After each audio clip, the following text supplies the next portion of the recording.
দুইটা ওয়্যার নিয়েছি, দুইটা তারের ভিতরে আপনার এই লাল তারটা আমরা প্লাস তার হিসেবে ব্যবহার করছি। এটা ব্যাটারি থেকে আসছে। এই যে লাল তারটা আমরা প্লাস হিসেবে ধরেছি এবং সবুজ তারটা আমরা মাইনাস হিসেবে ধরেছি। এই যে লাল সাইডে আমরা লালটা লাগিয়ে দিচ্ছি।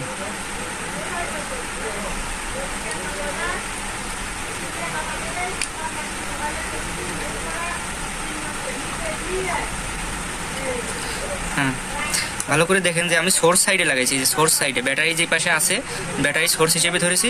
সোর্স সাইডে লাল তারের সাথে লাল তার কানেকশন করেছি। যে লাল তারের সাথে লাল তার কানেকশন করেছি।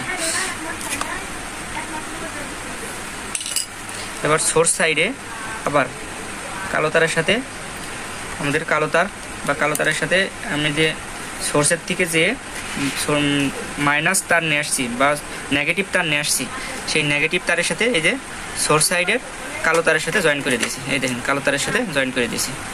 এটা আমাদের ব্যাটারি থেকে এসেছে। এখন দেখেন আমরা ব্যাটারি থেকে কানেকশনটা দিয়ে দেবো। একটু মিউট করো।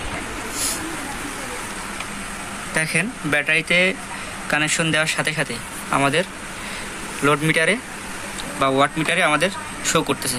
এই দেখেন 0 অ্যাম্পিয়ার।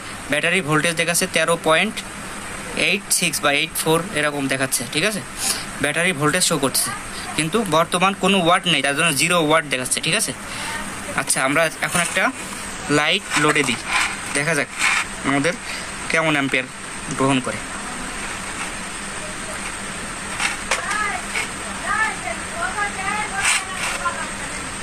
দেখেন লাইটটা ওয়াটে দিলাম, 14.6 বা 5 ওয়াট দেখাচ্ছে। 14.5 ওয়াট আমাদের এই লাইটে গ্রহণ করছে। 14.6 বা 14.5 গ্রহণ করছে। এখন আস্তে আস্তে একটু কমে যাচ্ছে, 13.9 ওয়াট। আর এতে অ্যাম্পিয়ার টানছে 1.6 অ্যাম্পিয়ার। দেখেন 1.6 অ্যাম্পিয়ার বা